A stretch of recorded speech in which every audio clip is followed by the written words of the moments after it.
This is the final call for passengers of Qatar Airways on flight number QR9592 Doha. Please board the aircraft immediately through gate 8. Thank you. 정말 말도 안 되는 일이 벌어졌습니다. 미국 타임지가 충격적인 보도를 내놓았는데요. 유럽 전역의 관광 산업이 한 나라의 관광객들로 인해 완전히 뒤바뀌고 있다는 소식입니다. 파리의 미슐랭 레스토랑들이 수백 년 된 전통 레시피를 수정하고 명품 매장들이 판매 방식을 전면 개편하고 있습니다. 심지어 유럽의 공항들은 이들의 동선에 맞춰 시설 배치까지 바꾸고 있다고 합니다. 더욱 놀라운 것은 이들의 여행 방식이 이제 세계 관광 산업의 새로운 표준이 되어가고 있다는 점입니다. 잠시만요. 1초면 가능한 구독, 좋아요, 알림 설정 부탁드립니다. 저는 타임지에서 10년째 여행 분야를 담당하고 있는 제시카 브라운입니다. 뉴욕 맨해튼의 부유한 가정에서 자란 저는 어린 시절부터 유럽 여행을 즐겨왔습니다. 하버드에서 문화인류학을 전공하고 콜롬비아 대학원에서 저널리즘을 공부하면서 저는 줄곧 여행이란 여유로운 휴식이라 생각했죠.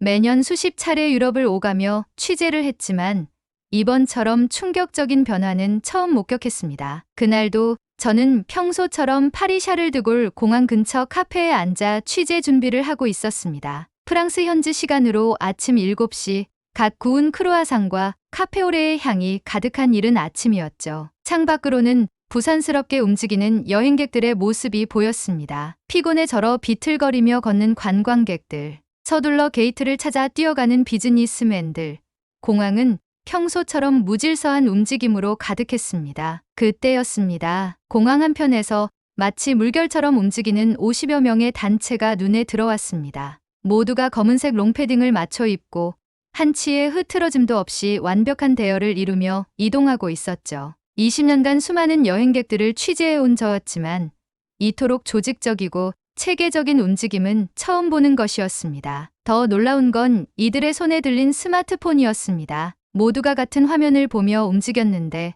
나중에 알고 보니 그건 실시간으로 일행의 위치를 공유하는 앱이었어요. 누구 하나 낙오되는 사람 없이 마치 인공위성의 안내를 받는 것처럼 정확했습니다. 심지어 화장실을 가는 사람의 동선까지 앱으로 완벽하게 공유되고 있었죠. 공항 내 보안 검색대에서도 특별한 광경이 펼쳐졌습니다. 다른 관광객들이 허둥지둥 소지품을 정리할 때 이들은 마치 사전 훈련을 받은 것처럼 신속하고 정확하게 움직였어요. 노트북, 액체류, 벨트까지 모든 것이 이미 분류되어 있었고 검색대를 통과하는 시간도 다른 승객들의 절반에 불과했습니다. 제가 이들을 유심히 지켜보고 있을 때 옆에 있던 공항 직원 마리가 속삭였습니다. 저기 봐요. 또 시작됐어요. 매일 아침 그들은 이렇게 나타나요. 마치 특수부대 같죠?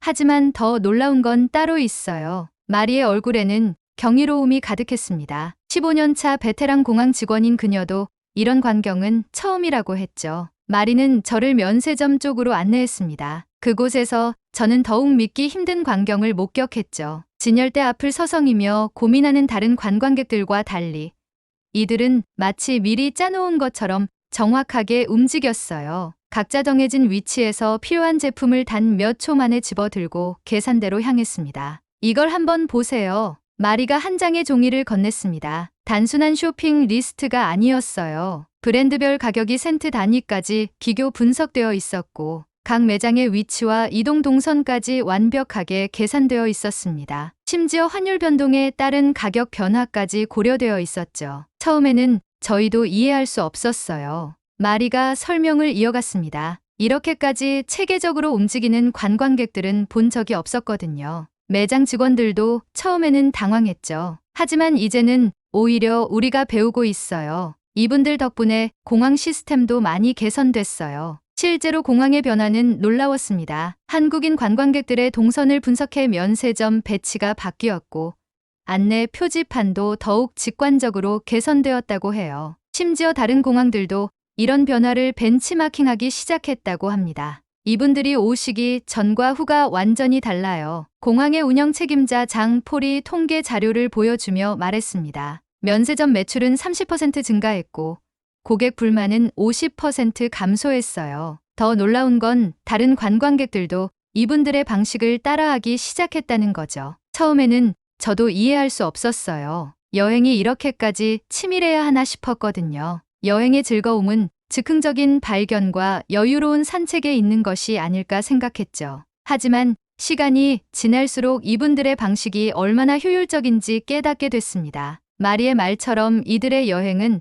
단순한 관광이 아닌 하나의 프로젝트처럼 보였어요. 일정은 15분 단위로 쪼개져 있었고 각 장소에서의 동선과 사진, 촬영 포인트까지 미리 정해져 있었죠. 하지만 이런 치밀한 계획이 여행의 즐거움을 해치는 것은 아니었습니다. 오히려 더 많은 것을 보고 더 깊이 경험할 수 있게 해주는 것 같았어요. 특히 인상적이었던 건 이들이 서로를 챙기는 모습이었습니다. 누군가 조금이라도 뒤처지면 즉시 위치가 공유되었고 도움이 필요한 사람이 있으면 서로 자연스럽게 도왔죠. 마치 오랫동안 함께 훈련받은 특수부대 같았어요. 이런 모습은 제가 지금까지 본 어떤 단체 관광객들과도 달랐습니다. 공항 카페로 돌아와 자료를 정리하면서 저는 이날 목격한 광경이 단순한 우연이 아니라는 걸 직감했습니다. 이건 분명 더 큰 변화의 시작점이었어요. 노트북을 켜고 검색을 시작했죠. 한국인들의 여행 문화에 대한 자료를 찾아보던 중 저는 더욱 놀라운 사실들을 발견하게 됐습니다. 이들은 여행을 떠나기 몇 달 전부터 인터넷 커뮤니티에서 정보를 공유하고 최적의 일정을 수립하기 위해 치열한 토론을 벌인다고 합니다. 날씨 데이터부터 현지 교통 상황, 식당 예약 시스템까지 모든 정보가 실시간으로 업데이트되고 공유되고 있었죠. 이제 아시겠어요?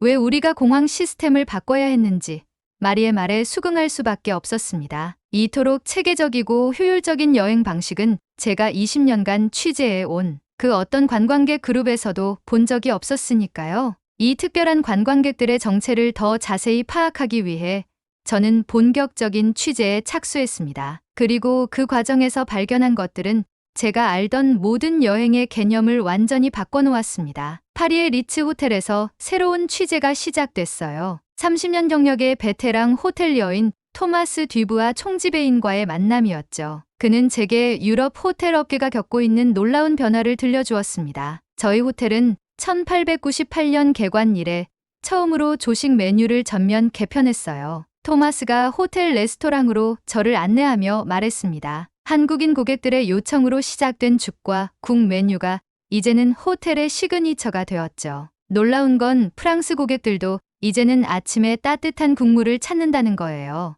호텔 로비에서 만난 한 한국인 관광객 그룹은 정말 특별했습니다. 체크인하기 72시간 전에 이미 모든 정보가 호텔로 전달됐다고 해요. 객실 온도 설정부터 베개의 종류, 심지어 창문 방향까지 모든 요청사항이 세세하게 명시되어 있었죠. 처음에는 부담스러웠어요. 토마스가 덧붙였습니다. 하지만 시간이 지날수록 이런 세심한 요구가 오히려 저희 호텔의 서비스 품질을 높이는 계기가 됐죠. 지금은 모든 고객에게 이런 사전 정보를 요청하고 있어요. 특히 놀라웠던 건 그들의 호텔 이용 방식이었습니다. 다른 투숙객들이 여유로운 아침을 보낼 때 한국인 관광객들은 이미 그날의 일정을 시작하고 있었어요. 하지만 그들의 바쁜 일정이 결코 부산스럽게 느껴지지 않았습니다. 마치 잘 짜여진 오케스트라처럼 모든 움직임이 조화롭고 우아했죠. 호텔을 나서 파리의 명품 거리로 향했습니다.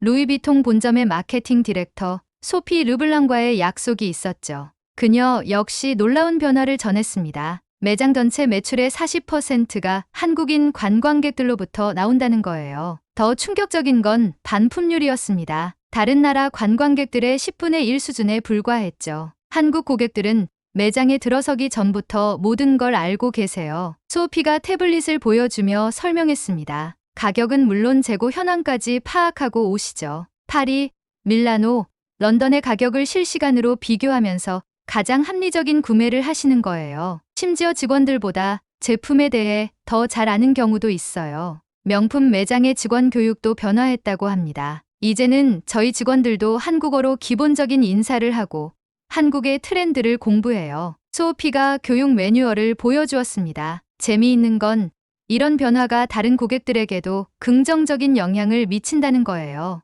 더 체계적이고 전문적인 서비스가 가능해졌거든요. 파리의 관광 산업이 겪고 있는 변화는 여기서 그치지 않았습니다. 루브르 박물관에서 만난 큐레이터 안토니 듀프레는 더욱 놀라운 이야기를 들려주었어요. 보통 관광객들은 모나리자 앞에서 평균 15분을 보냅니다. 대부분 사진 몇 장 찍고 떠나죠. 하지만 한국인 관광객들은 달랐어요. 그들은 오기 전에 이미 작품의 역사적 배경과 예술적 가치를 공부해 옵니다. 심지어 모나리자의 미소에 담긴 다빈치의 원근법 기술까지 알고 있었죠. 박물관은 한국인 관광객들의 이런 깊이 있는 관람, 문화의 감명을 받아 새로운 오디오 가이드 시스템을 도입했다고 해요. 작품에 대한 기본적인 설명뿐만 아니라 심층적인 예술사적 해석까지 제공하는 방식으로 말이죠. 더 놀라운 건 관람 동선이에요. 듀프레가 CCTV 화면을 보여주며 설명했습니다. 보세요. 이분들은 박물관의 동선을 완벽하게 파악하고 있어요. 혼잡한 시간대를 피해 움직이고 주요 작품들을 가장 효율적으로 관람할 수 있는 경로를 찾아내죠. 우리가 개발하던 스마트 관람 시스템보다 더 효율적입니다. 파리의 IT 전문가이자 관광 데이터 분석가인 피에르 모랑의 설명은 더욱 흥미로웠습니다. 한국인들의 여행 정보 공유 시스템은 그 자체로 하나의 거대한 빅데이터 플랫폼입니다. 수만 명의 여행자들이 실시간으로 정보를 주고받으며 이 데이터는 즉시 분석되어 최적의 여행 동선으로 만들어지죠. 실제로 한국 여행객들의 스마트폰에는 놀라운 것들이 가득했습니다. 실시간 환율 계산기부터 현지 교통 상황, 식당 예약 시스템까지. 그들은 이것을 여행 바이블이라고 부른다고 합니다. 이건 단순한 앱이 아닙니다. 파리의 스타트업 대표 마르크 듀발이 설명을 이어갔습니다. 다른 관광객들도 관광 앱을 사용하지만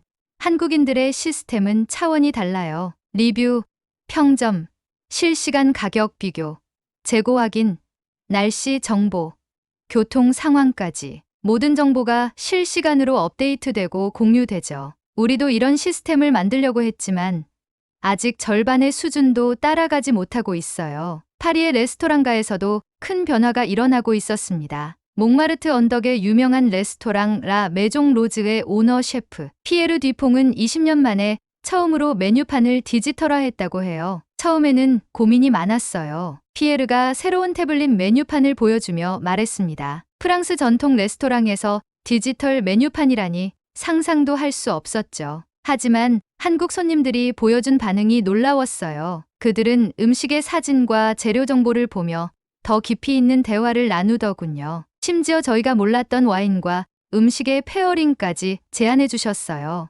유럽의 대중교통 시스템도 변화하기 시작했습니다. 파리 메트로의 운영 책임자 장 미셸 르노는 흥미로운 통계를 보여줬어요. 한국인 관광객들이 즐겨 사용하는 루트를 분석해보니 기존 관광 동선과는 전혀 다른 패턴이 나타났어요. 그들은 러시아워를 피해 움직이고 환승 시간을 최소화하는 독특한 경로를 만들어냈죠. 이제는 이 데이터를 바탕으로 관광객용 새로운 노선도를 제작하고 있습니다. 이런 혁신적인 여행 방식은 유럽의 관광 산업 전반에 큰 변화를 가져왔습니다. 공항, 호텔, 레스토랑, 쇼핑센터들은 이제 한국인 관광객들의 패턴에 맞춰 시스템을 개선하고 있었죠. 심지어 파리시청은 도시관광 정책을 수립할 때 한국인 관광객들의 데이터를 주요 참고자료로 활용하고 있다고 합니다. 이제는 다른 나라 관광객들도 한국인들의 방식을 따라하기 시작했어요. 파리 관광청의 마케팅 디렉터 클레어 듀부아가 말했습니다. 특히 젊은 여행자들 사이에서 한국식 여행 플래닝이 일종의 트렌드가 되었죠. 빅데이터를 활용한 효율적인 동선 계획, 실시간 정보 공유, 체계적인 일정 관리. 이런 방식이 새로운 여행의 표준이 되어가고 있어요. 파리의 미슐랭 3스타 레스토랑 라 메종의 주방에 들어서자마자 익숙하지 않은 향이 제 코를 자극했어요. 매콤하면서도 깊은 향.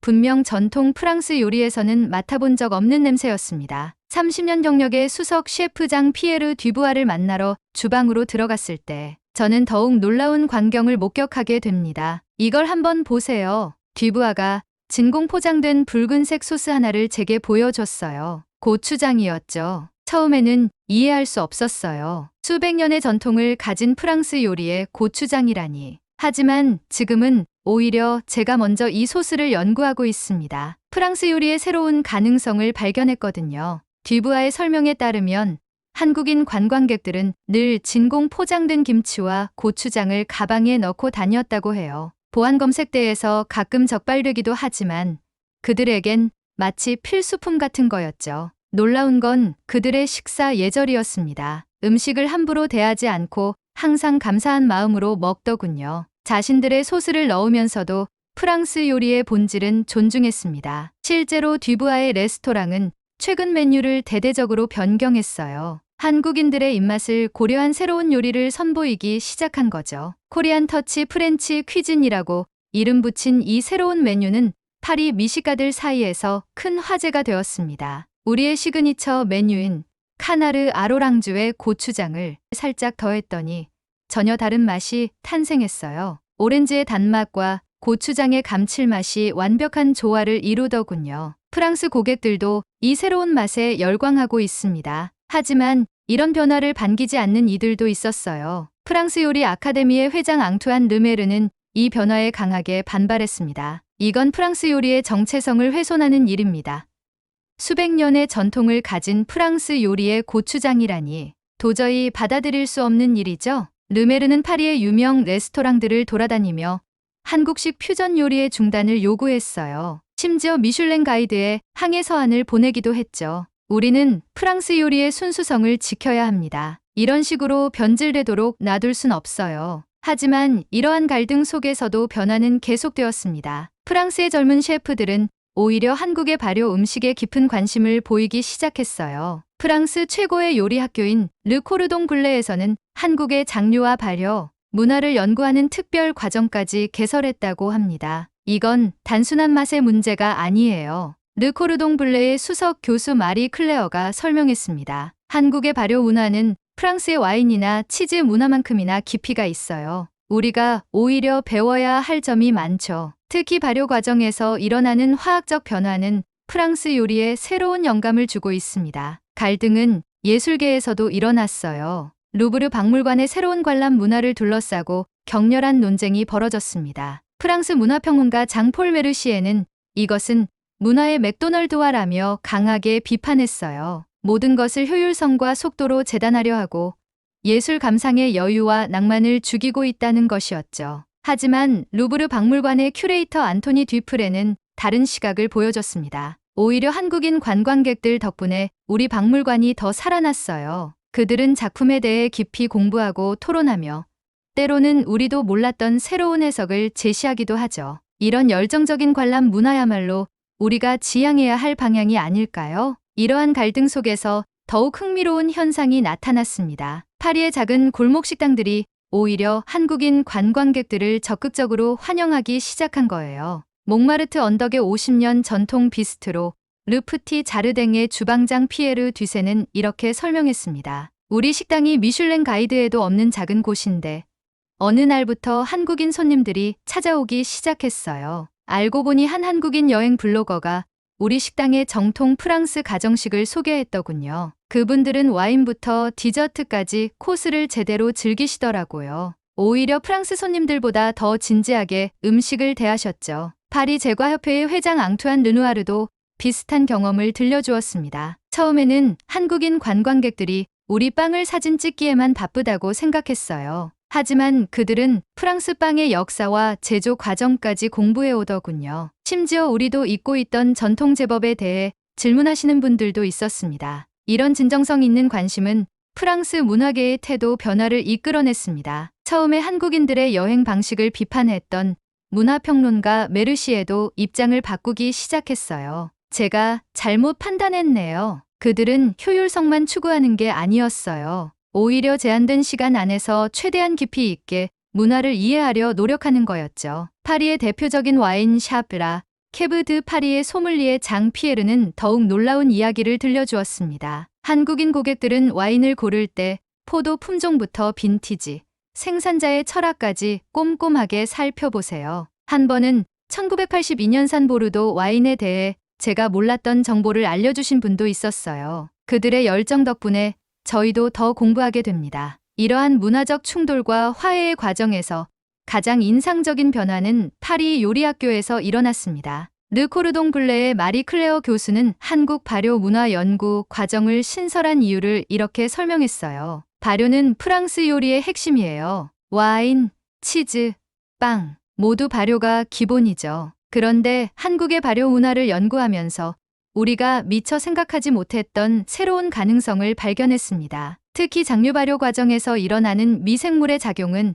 우리에게 큰 영감을 주었어요. 이제는 매 학기 정원에 2배가 넘는 지원자가 몰리고 있습니다. 한국 음식에 대한 관심은 파리의 고급 레스토랑가를 넘어 일반 시민들의 식탁까지 영향을 미치기 시작했습니다. 파리 16구의 고급 식료품점 라그랑드 에피스리의 바이어 소피 뒤발은 최근의 변화를 이렇게 전했어요. 고추장과 김치를 찾는 파리 시민들이 늘고 있어요. 특히 젊은 층에서 인기가 높죠. 한국인 관광객들이 즐겨 찾는 레스토랑에서 맛본 후 직접 요리해 보고 싶다는 분들이 많아요. 심지어 일부 프랑스 가정에서는 아침 식사 대신 한국식 죽을 먹기 시작했다고 하더군요. 이런 변화는 프랑스 요리계의 오랜 관습도 바꾸어 놓았습니다. 미슐랭 3스타 레스토랑 르 생트의 에릭 듀퐁 셰프는 자신의 경험을 이렇게 들려주었어요. 30년 동안 단 한 번도 바꾸지 않았던 소스의 레시피를 수정했습니다. 한국의 발효 소스에서 영감을 받아 새로운 맛을 창조한 거죠. 처음에는 동료 셰프들의 반대가 심했어요. 하지만 지금은 오히려 그들이 먼저 한국의 발효 기술을 배우러 다니고 있습니다. 이러한 문화적 통합은 예상치 못한 곳에서도 일어나고 있었습니다. 파리의 전통 있는 제과점 메종 듀 쇼콜라의 파티시에 장클로드는 한국의 발효차에서 영감을 받은 새로운 디저트를 개발했다고 해요. 우연히 한국 손님이 선물해 주신 발효차를 맛보고 충격을 받았어요. 미세한 산미와 감칠맛이 초콜릿과 놀라운 조화를 이룰 수 있겠다는 생각이 들었죠. 6개월간의 연구 끝에 발효차를 활용한 새로운 초콜릿 라인을 출시했는데 파리 초콜릿 페어에서 대상을 받았습니다. 프랑스의 전통 치즈 장인들도 한국의 발효 문화에 관심을 보이기 시작했어요. 노르망디 지방의 치즈 장인 피에르 르블랑은 한국의 장인들과 교류를 시작했다고 합니다. 발효의 핵심은 시간과의 싸움입니다. 한국의 장인들은 수백 년에 걸쳐 이 시간을 길들이는 방법을 터득했더군요. 특히 온도와 습도 관리 기술은 우리 치즈 숙성에도 큰 도움이 되고 있어요. 전통을 고수하면서도 새로운 것을 받아들이는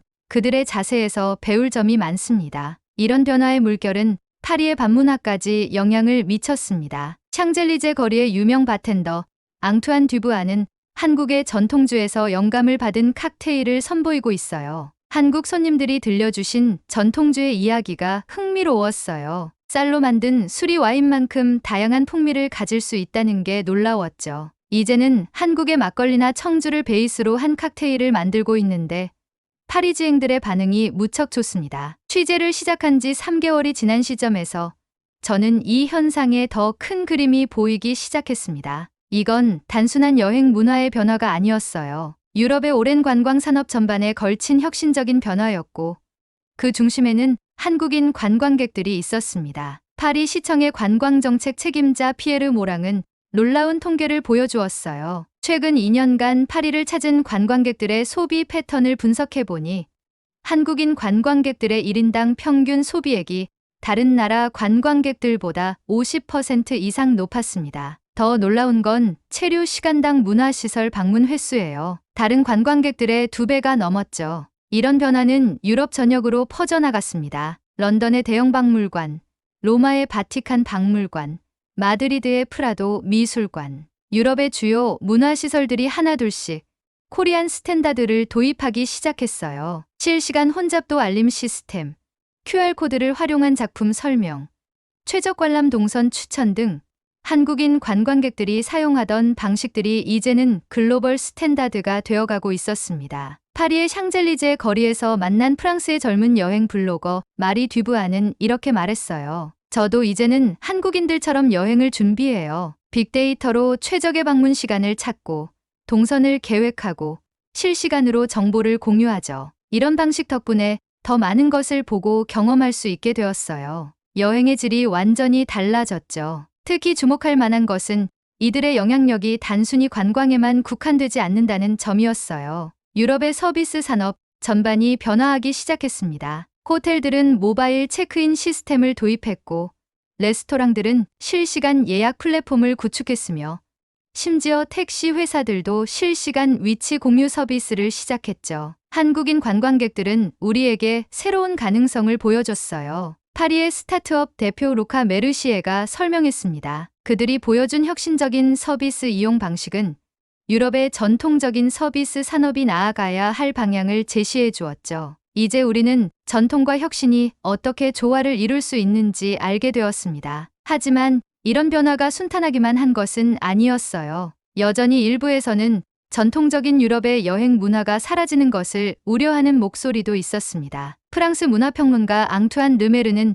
모든 것을 효율성으로만 판단해서는 안 된다며 경고했죠. 여행에는 우연한 발견과 여유로운 산책이 필요하다는 것이었습니다. 그러나 시간이 지날수록 이런 우려는 기우에 불과했다는 것이 증명되었어요. 한국인 관광객들은 효율성을 추구하면서도 각 도시의 문화와 전통을 깊이 이해하고 존중하는 모습을 보여주었기 때문입니다. 오히려 그들의 체계적인 준비와 깊이 있는 공부는 유럽의 문화유산을 더욱 풍성하게 이해하는 새로운 방법을 제시했죠. 파리 소르본 대학의 문화인류학 교수 마리 클레어는 이런 변화를 문화적 혁신의 새로운 모델이라고 평가했습니다. 그들은 전통과 혁신, 효율성과 여유, 첨단 기술과 문화적 가치가 어떻게 조화를 이룰 수 있는지 보여주었어요. 이것은 21세기 글로벌 관광의 새로운 패러다임이 될 것입니다. 이제 유럽의 관광업계는 한국인들을 더 이상 단순한 관광객이 아닌